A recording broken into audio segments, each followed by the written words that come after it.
All right, good evening. Welcome. At this time, we will recall to order the meeting of the Suffern Central Board of Education for Wednesday, July 5th, 2023. Let the record reflect all board members are present with the exception of Dr. Nick Pond. Please rise for the pledge. I pledge allegiance to the flag of the United States of America and to the republic for which it stands, one nation, under God, indivisible, with liberty and justice for all. All right, thank you all. 1.07, the minutes of the regular meeting of June 20th, 2023. Do I have a motion? Mrs. Hodge. Second. Mr. Shapiro. All those in favor signify by saying aye.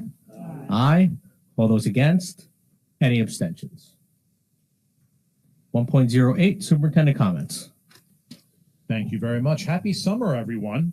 A little while ago, although it almost seems like a distant memory right now, we celebrated moving up ceremonies and graduation ceremonies. I want to thank our custodial staff, clerical staff, everyone who played a logistical role in the last minute shift of graduation ceremonies from Clover Stadium or Clover Field over to RCC. It was really a lovely evening, and it gave the entire district, all of One Suffern, the opportunity to celebrate the accomplishments of our graduates. It's really nice to see smiling faces on the faces of all the relatives, the parents, grandparents, aunts, and uncles, and community members. It's such a nice night to celebrate the culmination of all the work that we do here in our district. So we are, of course, very proud of our graduates and thankful to our educators and the families of the students who help support those students on their journey through Suffern Central. We're excited, obviously, for what comes next for all of them. I'm excited to welcome Mr. Paul Adler, our new high school principal, who starts this week. I know that he is already, before he officially started, has been making the rounds, getting to meet teachers, educators, students, and some parents as well. And I know that he looks forward to continuing that outreach over the summer. We're looking forward to the work that is to come at the high school. We have a lot of work going on this summer, whether it's making sure that our buildings are in tip-top shape for reopening, construction projects. Certainly, as was discussed at the reorganization meeting, we have board committees that are going to be starting some of the work in earnest, in particular our transportation committee, our school safety committee. And after I speak this evening, I hope that the administration will have the green light to move forward and start looking into more details regarding the potential for the restructuring of our elementary schools here in the Suffern Central for the future of our students. It's an exciting summer to come, and I hope that everybody gets an opportunity to pause a little bit as well and relax and reflect on all the good things going on here and get ready to welcome our students back in 2 quick short months. Thus concludes my superintendent's report. Thank you. I think it's a little early to be talking about students coming back. You can save that that's what we look forward to. You can say that for the August meeting. Okay. You know, fair enough. Fair enough. Students just got out. That's our next meeting. That's true. Okay. Well, you can do the same comments again at the next meeting. All right. 1.09, public participation. This is public participation on action items only. If there's anybody who wishes to speak on our action items, you can approach the podium. Seeing as there are none, we will close that portion of the meeting and move to our action items for tonight. So tonight, I would call for a consent agenda for action items 2.01 through 2.21. Are there any items that anybody wishes to pull from a consent agenda at this time? Okay. So for action items 2.01 through 2.21, do I have a motion? Ms. Dickman. Second? Mr. Frazier. All those in favor signify by saying aye. Aye. Aye. All those against? Any abstentions? Thank you all very much. 4.01. This is the concept report for enhancing the experience for the Suffern Central School District elementary schools, and I will turn it over to Dr. Gunderson. I felt like just about 30 seconds ago my comments were complete, and here we go again. You're not closing comments too, do you? No, I'll spare you. I'll spare you the. Well, it depends on the outcome of the meeting, of course. But I want to thank everyone, all of the board members, our educators in the Suffern Central community, for listening to me 2 meetings ago as we talked about this potential concept for what could really enhance the educational experience for our elementary school students here in the Suffern Central School District. So what I would like to do now that we are 2 meetings removed from that initial conversation and a whole slew of input from community members, particularly parents of elementary school students, I'd like to have a brief follow-up conversation with the Board of Education in the hopes that both myself and our administrative team as a whole will get an indication from this board as to whether or not you believe the district administration should move forward with further investigating this concept and perhaps reporting back to the Board of Education towards the end of the summer about more specifics regarding this concept. So I know that I can say with great confidence that I believe conceptually this idea of merging from 5 elementary schools to 4 and all the benefits that go along with it is a good idea educationally for our students. But we need to be able to hear that. We have the green light to move forward. So let me go ahead and just provide the board and the public with a brief recap of what was discussed 2 meetings ago.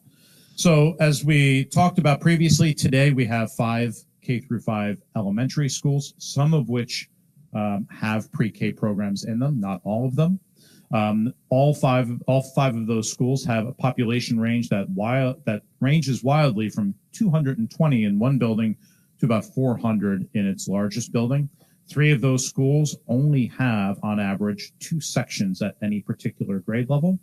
So one school's 5th grade moving up ceremony, and there were 38 students in the entire grade, right? So imagine going through 6 years of school with, granted, it's not always the same 38 students year over year, but having a class size of 38 students for that period of time, from a social aspect and from a programmatic aspect, those challenges that come into play there. So we have a couple of schools, 3 schools that are in that type of situation. We have certainly split time staff between schools, and you can see the list there of some of the staff members that move between 2 buildings. And not that it's a problem that staff members are asked to serve part of their day in one building and part of their day in another building, but more importantly, it's about when they're not in that one building, the students that require those services. And because that teacher is assigned somewhere else, the student's not able to get those services that they deserve. This potential solution would solve that in large part. Some of the other additional challenges we talked about was limited programming for some of the smaller grades, some of the smaller schools. What else can we put in place there that would add value to students if they had a larger class size and therefore greater efficiencies with regards to staffing? Talked about issues with consistent programming. Something I've heard when I first started here in Suffern Central is Suffern Central has a challenge with 5 different elementary schools all trying to get on the same page. We've made great strides. I know that Ms. Weber and her team in the curriculum and instruction office, as well as our other assistant superintendents, have made tremendous strides to create greater continuity, but it's still difficult when you have 5 different elementary schools. And then also, of course, we've talked about dramatic variations in class size in one particular building. One 5th grade may have 38 students, and the following year, it may be much larger. And that's difficult for class sizes. So there may be really small class sizes one year, large class sizes the other year. This idea for the future concept that we talked about would be that there would be 2 pre-K through 2 schools, and then 2 other grade 3-5 schools, a total of 4 school buildings. The population range in that case would be anywhere between 350 to 380 students per school. And so now you'd have 4 schools with, on average, 5 or 6 sections per grade now. You'd have more robust class sizes, more classmates, more potential friends over time, more activities. And we've also talked about the idea of the district perhaps putting into place extracurricular activities. You could do that in a grade 3 through 5 building if you had 2 grade 3 through 5 buildings. And with the class size, not the class sizes, with the grade sizes that they are, now there'd be those opportunities where maybe we could have a grade 3 through 5 musical at each of those 2 buildings. Things that we can do in 2 buildings that are much more difficult and lack efficiency when you're talking about replicating those programs at 5 buildings. We would certainly have full-time staff members in these schools, right? We talked about having a school counselor there every single day for when a child might be in crisis or in need of support. Same thing with social workers, instructional facilitators. String and band instrument teachers would not be at the grade pre-K through 2 school because students don't pick up those instruments until the higher grades. So that would allow them to be completely embedded in that 3 through 5 school. So they would be dedicated to that program. It would also give us the opportunity to rethink what our school schedules look like. So what does that school programming schedule during the course of the school day? What can we do differently when we have these dedicated staff members in the buildings on those days, where right now our schedules are very much dictated by when some of these individuals are in the buildings and when they're in another building. Some of the other benefits: greater opportunities for programming. I talked a little bit about extracurricular activities. Same thing, we'd have a greater likelihood that some of the more unique special education programs would be accessible for students in their particular home building. Bilingual programs, dual language, things of that nature. We would have more consistency with class sizes. We wouldn't have dramatic variations like we have in some of our smaller elementary schools now. There'd be a more consistent class size across the board. We'd have the opportunity to have some of these PBL experiences really be robust and consistent in those 2 buildings at a time. Our PTOs, PTAs would be able to have grade or age-appropriate special events. You'd have principals now that would be more focused on the primary grades versus the higher elementary grades, and that would help gauge professional development, programming, all sorts of things. And I also touched a little bit on extracurricular and intramural programs. There's a growing interest among parents and staff members to have some of those after-school activities be available for students in the upper elementary grades. And again, we'd be able to do that if we had 2 buildings offering those programs. Very difficult to do that over 5 buildings. So that's a very quick synopsis of what our current status is and what this future concept might look like. So we went then to ask for our community to provide us feedback via the Thought Exchange. And last week we sent out an email and a message through our app to the community saying these are the folks that responded. This is how they responded. And of course, there were a lot more responses than the 5 I'm just sampling here for you right now. And I urge you to go ahead, click on that link. And if you really want to dive in and see what individuals said and what the feedback was on that, those ideas, really, you can spend a lot of time doing this.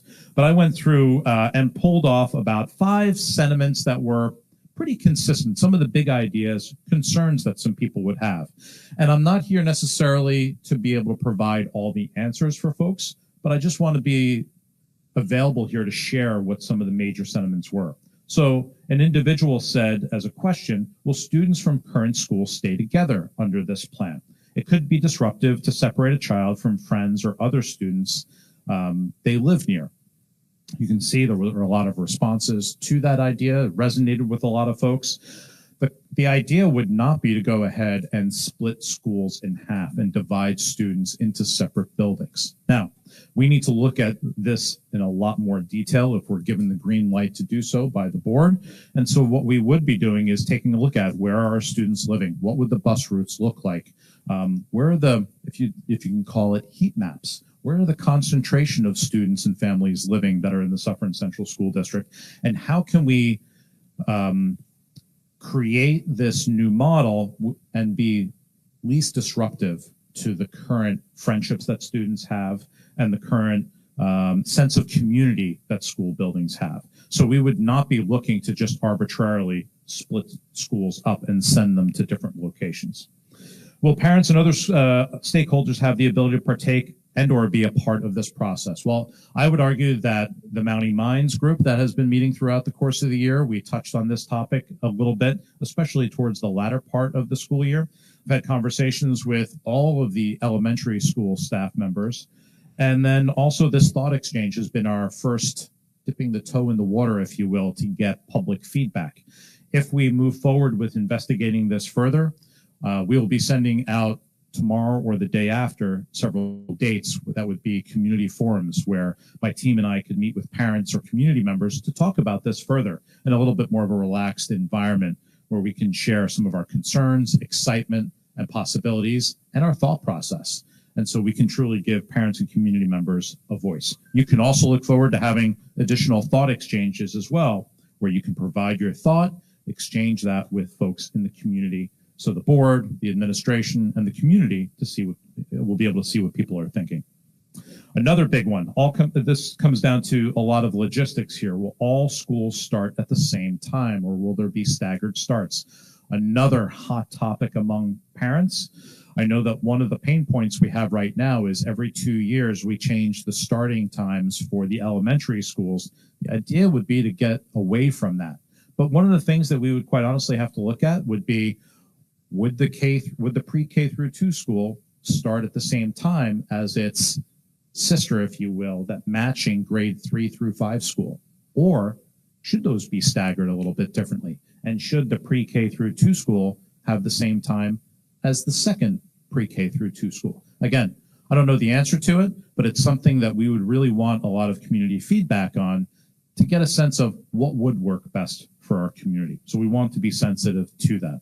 Obviously, from a busing and transportation standpoint, cost and efficiency, staggering start times makes a little bit of sense, but we want to be very purposeful about it. We don't want to be haphazard. So we'd be looking for a lot of feedback from the community on that.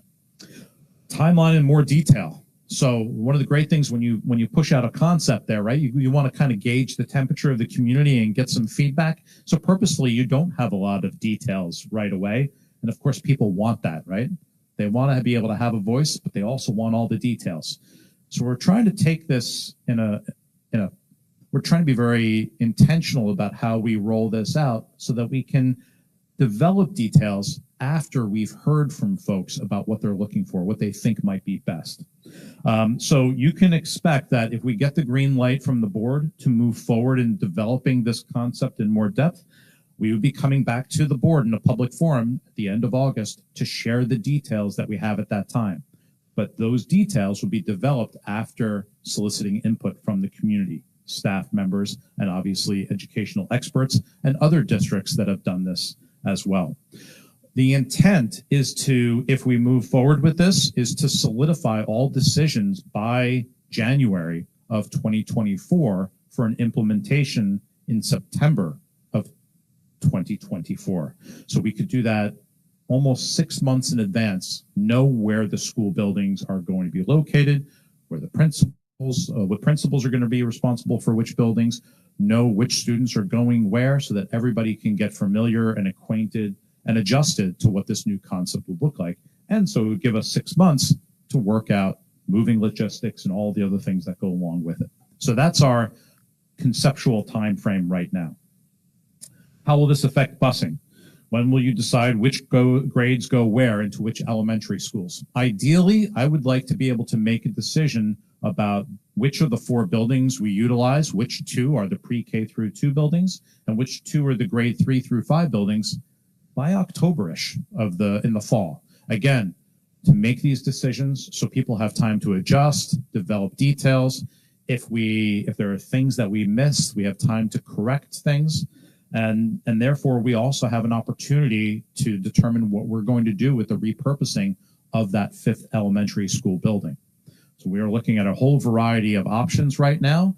We have some options that we're leaning towards, and we are committed to making sure that that 5th elementary school is available for our future use if ever needed, and it has some sort of public education benefit. So that's what we're looking for with regards to that timing. And those are just 5 examples of some of the feedback that we received from the thought exchange and just some very brief sentiments.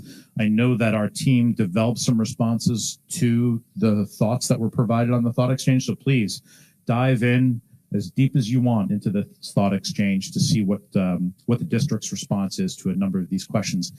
And I expect, again, that if we move forward on this summer, you'll see a lot more details emerge over time. So what comes next? I'd like to be able to offer up Mr. Kern and the Board of Education members an opportunity to ask me any questions, provide some feedback to me, and again, we will provide an update to the entire community. You didn't just have to either visit us here in person today or tune in remotely or watch this video to learn what we'll be doing next as pertains to this topic. All right. Well, thank you for going through the presentation again in a bit of a shorter form than last time. I'll start just by saying that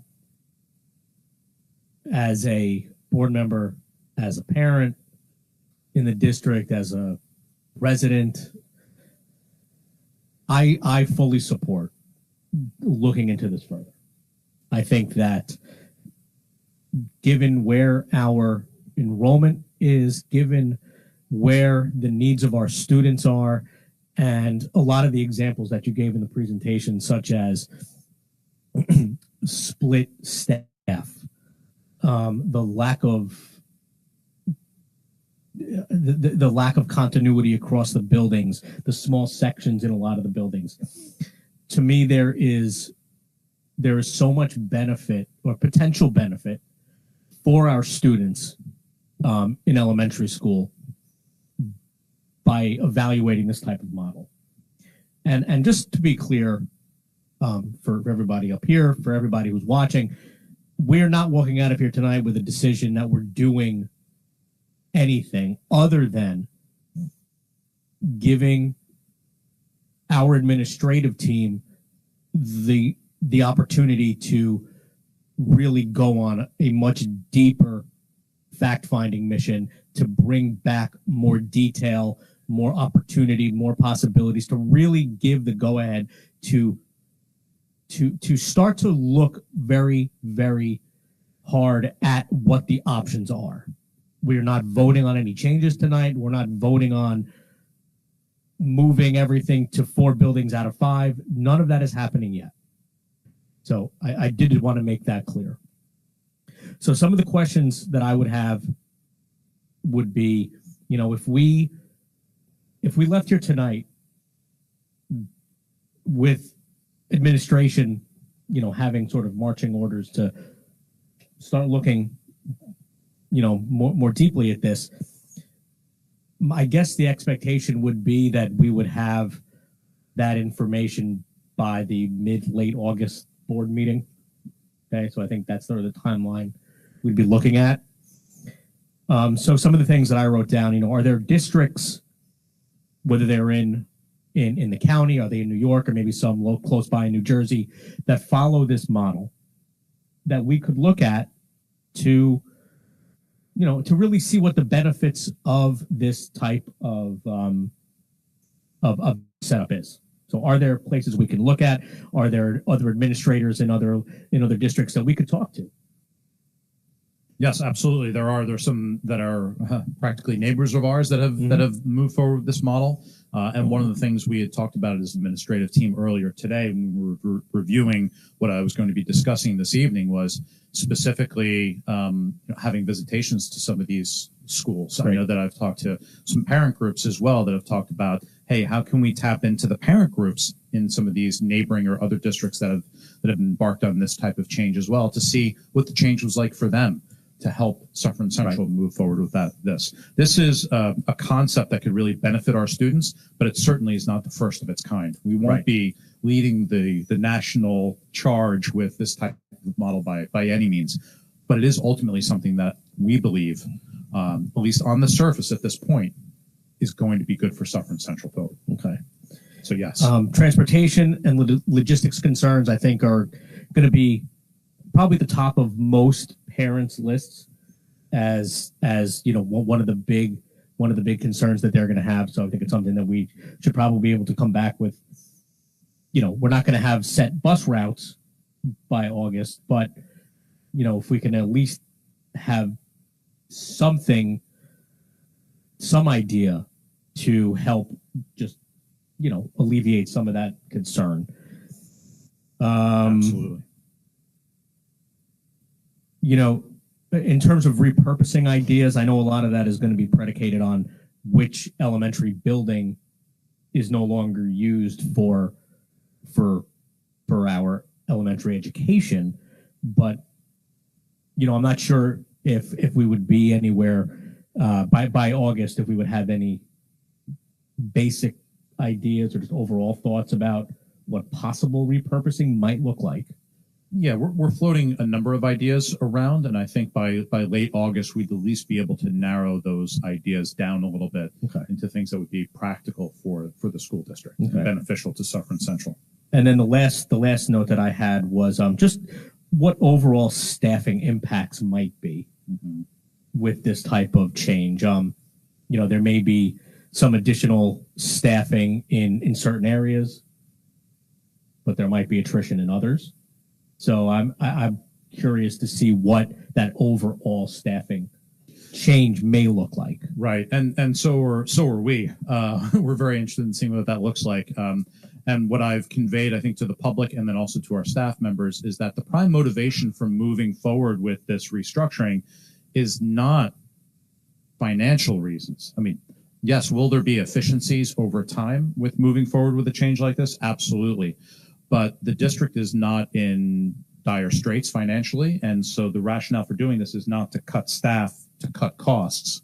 So that is a welcome benefit that Suffern Central has, that we are doing this for educational reasons. We're doing this for long-term benefits for Suffern Central. And certainly, would there be potential efficiencies over time, ideally through attrition? Yes. But we'll take a closer look at what those details would look like. Okay. All right. Thank you. Those were my comments, though those were some things that I had written down.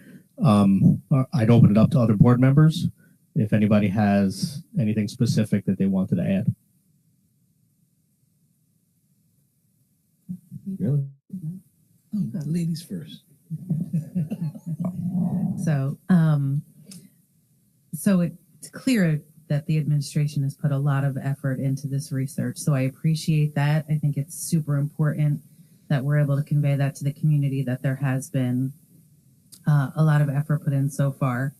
I want to reiterate what Mr. Kern said about calling other districts that have executed this and associated successes, and even like ideas from them about timing for busing, and did they start with a certain schedule that maybe didn't work out as well, and then how to adjust it, maybe learn from their mistakes, etc.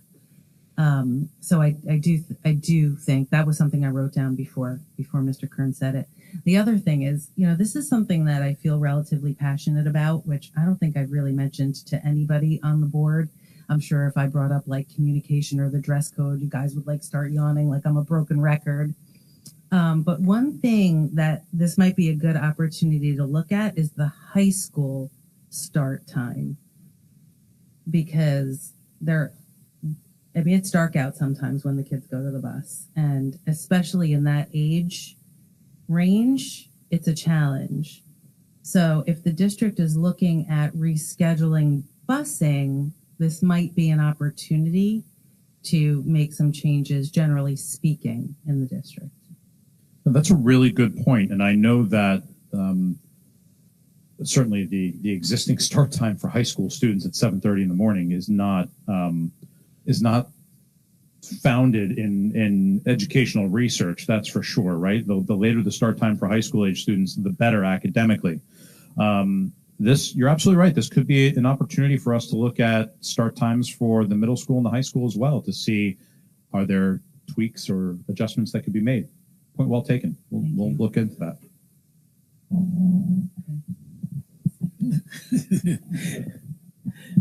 I am just almost echoing what everyone else is saying. I think it's a great time for us to take a look at this.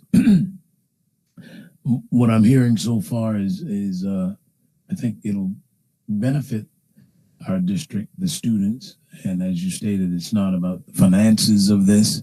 It is actually about the educational system itself that we have in place here in Suffern Central. So I think this is a good thing, and I'm excited to hear what the administration comes up with for us to review at the next meeting.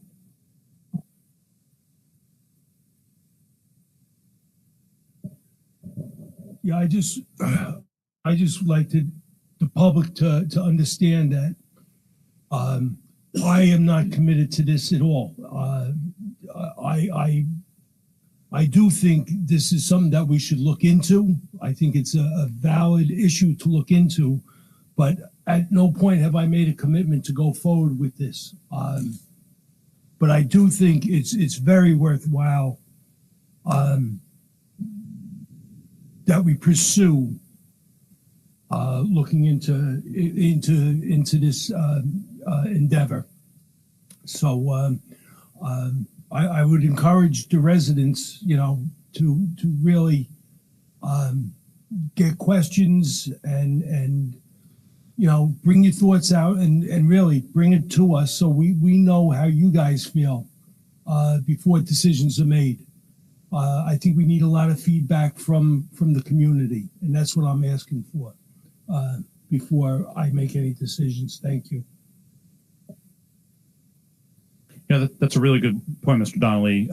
When I was encouraged by some of the contributions on the thought exchange, but when you look at our overall parent population, not to mention overall community population, we had 276 responses to that thought exchange, which when you think about the numbers, it's not a lot of people that are offering their opinions or thoughts or what excites them or concerns them about this. So I would just echo what you're suggesting there. And if there are people that have questions or people that are excited or want to learn more, connect with us.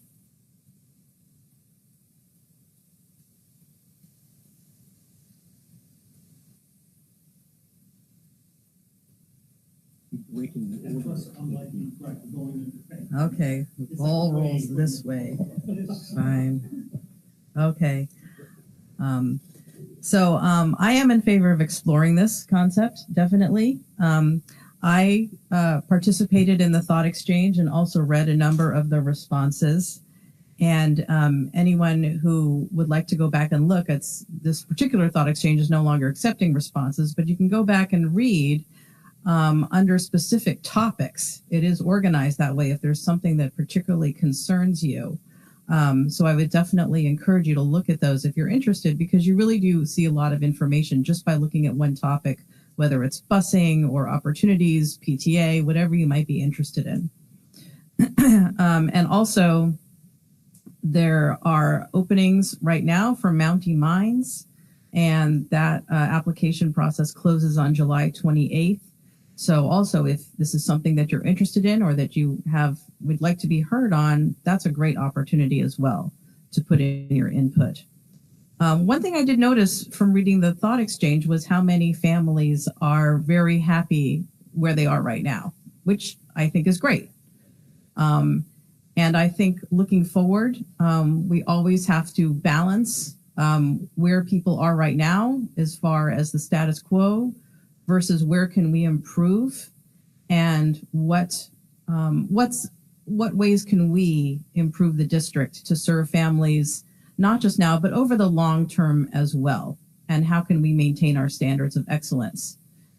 And that may not be by maintaining the status quo, but I still think that there are ways that we can serve every family satisfactorily. And that's why I think it's definitely worth exploring this concept and seeing where it takes us, because I think there are a lot of positive, large changes we can make, and even smaller changes that really directly day-to-day benefit our students, like lunch times, not having to have 6 lunch times during the day, having more opportunities for breaks where students can socialize with each other, and some of the things that families are concerned about, like doing before school band or after school this, how many more things we can actually incorporate into the school day because we're working with just a specific range of students.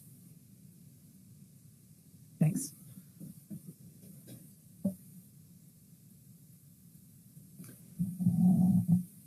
So I wrote down a lot of notes. I shouldn't say wrote down a lot of notes. I should say I jotted down a few thoughts.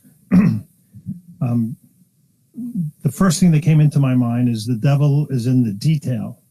And that's what this is going to be all about as the district, and I do support us going forward and looking into it. but we really have to pay attention to the detail of everything and look at it from the left side, the right side, look at it from a bird's eye view, look at it from underneath. It's a change, and change, I wrote this down too.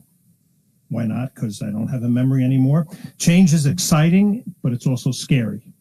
And I think that a lot of the parents probably are thinking, well, my child is in whatever grade, what is going to happen, not this school year, but the following school year? Are they still going to be in the school that they love right now?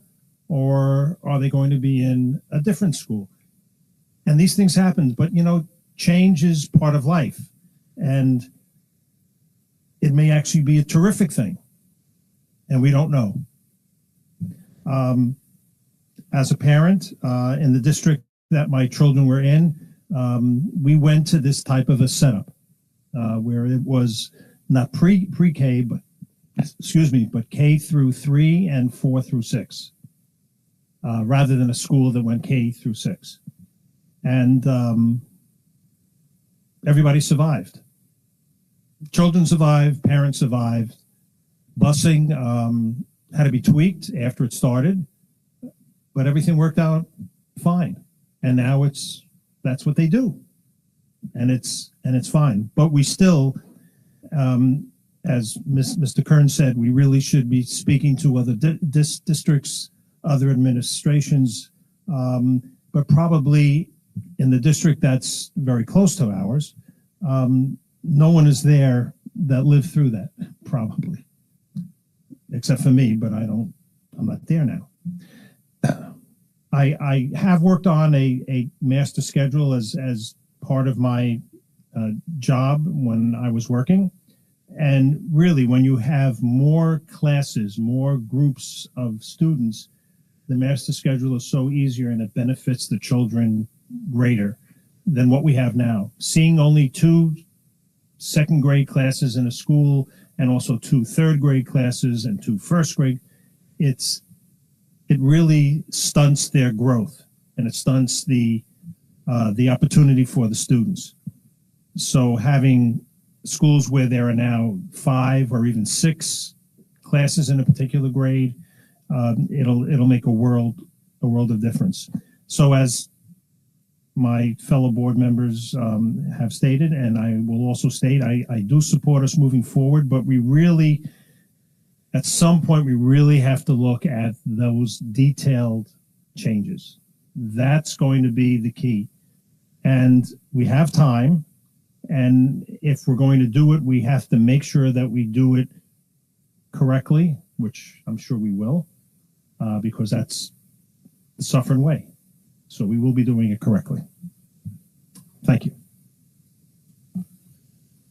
Okay. Well, I thank everybody for their thoughts, and I think it's encouraging that everybody up here on the board is in favor of looking at this in more detail, and again, with the expectation that we're not making any changes yet. We're looking deeper, and to Mr. Shapiro's point, it's really getting into a lot of those details, and getting in the weeds, and that's where we're going to have to get to make sure this is something that's viable. Absolutely, and so I appreciate everybody's support and direction that you're providing us with. It's very much appreciated, and I can assure you that moving forward with this concept is not part of an administrative agenda where we want to move forward with this at all costs.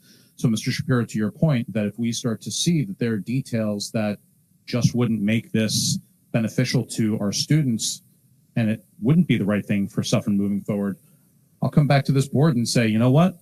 It was a good concept, but the details don't provide for that, right? So at the end of the summer, I'll come back to the board and we will revisit this again with much more detail. So looking at the calendar, I guess we would target, and I know I'm not putting anybody on the spot, but I guess we would target having another discussion about this maybe at our August 22nd meeting. Agreed. Okay. Okay. Thank you, everyone. All right. Thank you. Great. Okay. All right. All right. Then 6.01 board member comments. Are there any board member comments at this time? I'm just going to recognize Dave McNally for all his years of service. Dave served here 38 years. I know he was a science teacher, but he was also a phys ed teacher. Dave did a tremendous job. I wish him all the best going forward. Dave, you were a champion in high school. Loved your hard-nosed ball playing, and you carried it through in your coaching career here at the high school. We're going to miss you. We're going to miss you. But Dave, you're the guy that makes me say that I'm proud that we hire back our alumni. It's very important that we recognize the talent that goes through Suffern High School, and to have it come back and 38 years helping our students. I'm very much happy for you, Dave, and I thank you for everything that you've done, Dave. You were a tremendous person, and all the best going forward, and healthy and happy retirement. Thank you. All right. Thank you. Any other comments? Okay. All right. 7.01 public participation. This is public participation for any district-related business. If you wish to speak, please approach the podium. Please state your name and affiliation, and I think we all know the drill. Yes, but I'm here in a totally different manner. Hi, I'm Karen Grossman. I am the new PTA Council President. So I just wanted to come. Yay! I just wanted to say I'm very looking forward to working with all of you this year. I think we're going to look towards hybrid meetings. So the more meetings I will get the calendar out to all of you. I know you can't all come at the same time. So if we could find ways to split up so you could attend meetings. I'm looking forward to working with all of our PTAs and kind of creating focus groups so we can move forward if this happens, and getting parents involved. I know this is a lot of those things on the survey had a lot to do with the PTA. So I'm willing to take this on and see what happens. I'm also going to look into the schools in New York State that have done this, and what happened with PTAs, and kind of get the good, the bad, the ugly. I also work in a nearby district who did this a little over 10 years ago. And I do know a lot of PTA people, so I'm going to look to them for a lot of guidance and how to make this smooth. And as you were saying, going into the districts that way, my goal is to go in PTA-wise and see how best, if this moves forward, how to handle this transition, because a lot will happen on your end, but then come spring, a lot more is going to come on our end for how to establish these new PTAs. So, and to kind of piggyback Mr. Shapiro, I did like your quote, the change is good, but change is scary. Absolutely. So thank you. Thank you. Congratulations.